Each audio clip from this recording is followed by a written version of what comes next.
Welcome back after the break. Thank you very much کہ کل کی ڈسکشن کو آپ نے بہت پسند کیا, جس میں ہم بات کر رہے تھے مختلف ابہام میتھس جو کہ پریگننسی کے دوران ہوتی ہیں. ایک بات, کیونکہ ابھی چاند گرہن اور سورج گرہن گزرا ہے, تو لوگوں نے کہا جب ایک حاملہ خاتون حمل سے ہو اور اس وقت گرہن لگے تو اکثر اس کو کہا جاتا ہے اندر رہو ورنہ بیبی کو کوئی نقصان ہو سکتا ہے, کوئی دھار والی کوئی جیسے کوئی چھری ہے, کینچی, اس چیز کا استعمال نہ کیا جائے.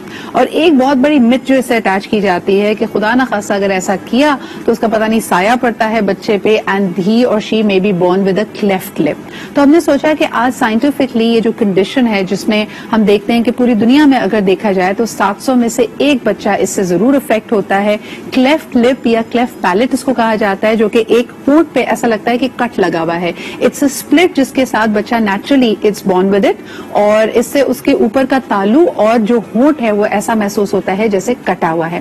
آئیے سب سے پہلے اس کے حوالے سے آپ کو ایک رپورٹ دکھاتے ہیں, پھر پوچھیں گے کہ اس کی وجہ کیا بنتی ہے اور اس کے لیے مختلف ٹریٹمنٹس کیا موجود ہیں. لیٹس ٹیک اے لک.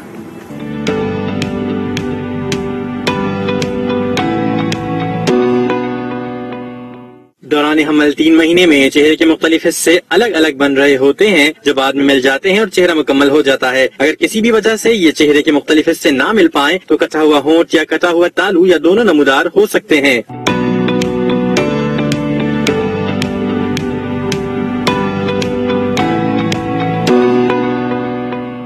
ماہرین کا خیال ہے کہ بچے کے پیدائشی کٹے ہوئے ہونٹ یا کٹے ہوئے تالو کی ایک بڑی وجہ موروثی ہو سکتی ہے. اس خیال کی وجہ یہ ہے کہ زیادہ تر ایسے بچے ماں باپ کے ہوتے ہیں جو آپس میں ماموزاد, خالازاد یا چچازاد کزن ہوتے ہیں. ماہرین اس عارضے کی دوسری وجوہات میں ماحولیاتی آلودگی, حمل کے پہلے 3 مہینے میں غیر ضروری اور حاملہ کا اپنی طرف سے ادویات کا استعمال بھی بتاتے ہیں. بہت سی خواتین اس ضمن میں احتیاط نہیں کرتی اور بغیر اپنے ڈاکٹر کے مشورے کے مختلف دوائیں استعمال کر لیتی ہیں.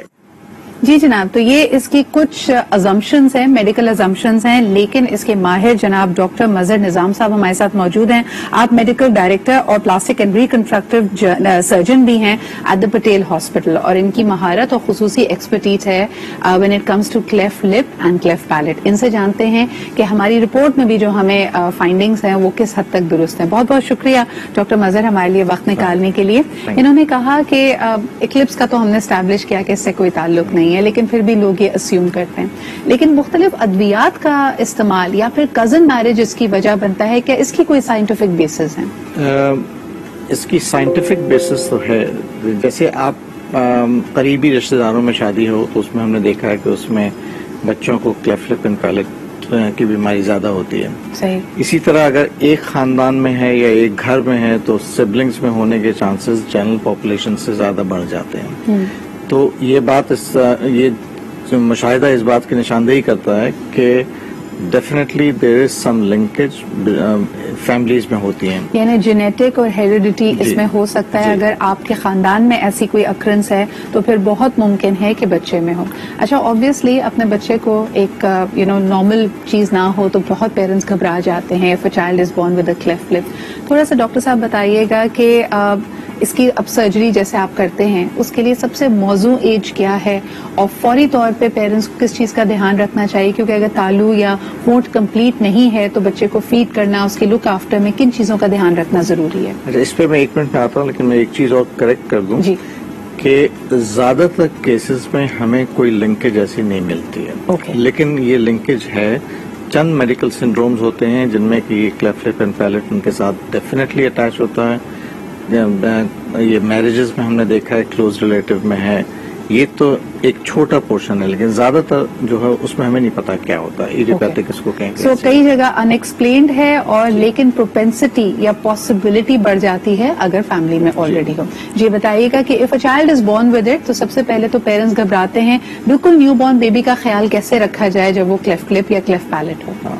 دیکھیے, یوزلی بچے کی پیدائش کے بعد یہ پیڈیٹیشن اس کو پک کر لیتے ہیں کہ اس کو لپ تو خیر سب کو نظر آتا ہے, لیکن پیلٹ جو ہے وہ بعض دفعہ مس ہوتا ہے, لیکن اچھا پیڈیٹیشین ہے تو اس کو ہم پک کر لیتے ہیں.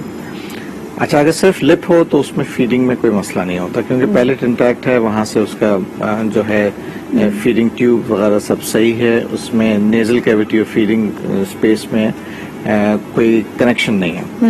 لیکن اگر پیلٹ بھی اس کا کلیفٹ اس میں بھی ہو تو پھر اس میں فیڈنگ میں ڈیفیکلٹی ہوتی ہے, کیونکہ بچہ جب